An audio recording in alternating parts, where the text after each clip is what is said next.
Oui, vraiment. Alors j'essaie dans le livre de pas faire d'amalgame, de pas non plus, voilà, être trop dans la plainte, dans la victimisation. Mais d'un autre côté, on peut pas nier ce qui se passe depuis le 7 octobre. Et c'est vrai qu'il y a quand même un antisémitisme très débridé. Alors c'est vrai que moi j'ai grandi avec une famille qui me racontait la guerre, mais qui me disait en même temps, mais non, mais ça ne pourra jamais recommencer.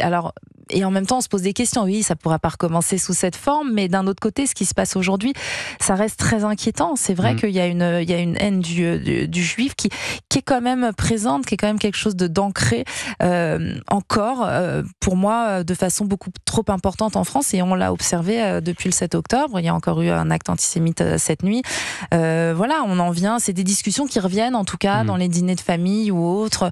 Voilà, des choix de prénoms, est-ce qu'il faut se cacher, est-ce qu'on peut encore porter une Magen David aujourd'hui? C'est des questions qu'on ne devrait pas avoir à se poser. Vous vous êtes posé la question pour vos enfants d'ailleurs? Oui, bien sûr, bien sûr. D'ailleurs, ils n'ont pas de signes religieux sur eux. Ils savent qu'ils sont juifs, mais c'est pas quelque chose dont je leur parle énormément non plus pour le moment. Ils sont petits, mes enfants, ils ont 5 et 6 ans. Mais c'est vrai qu'on nous, de par notre passé, on est très fiers d'être juifs. On n'a pas peur de le dire. Mais d'un autre côté, j'ai quand même cette peur pour les enfants. Je n'ai pas trouvé la réponse. Je n'ai pas trouvé le bon positionnement encore. J'avoue que c'est une période où on essaye de s'adapter et de voir ce que ça va donner. Mais c'est compliqué de voir à quel point ce qui s'est passé au Proche-Orient a été importé ici et de voir les résonances et les réactions des gens. Et cette montée de l'antisémitisme, elle vient aussi d'une grande ignorance souvent sur les Juifs et sur leur histoire. C'est aussi pour ça, j'imagine, que vous avez écrit ce livre, Pépé Jacques, qu'est-ce qui fait que l'on survit?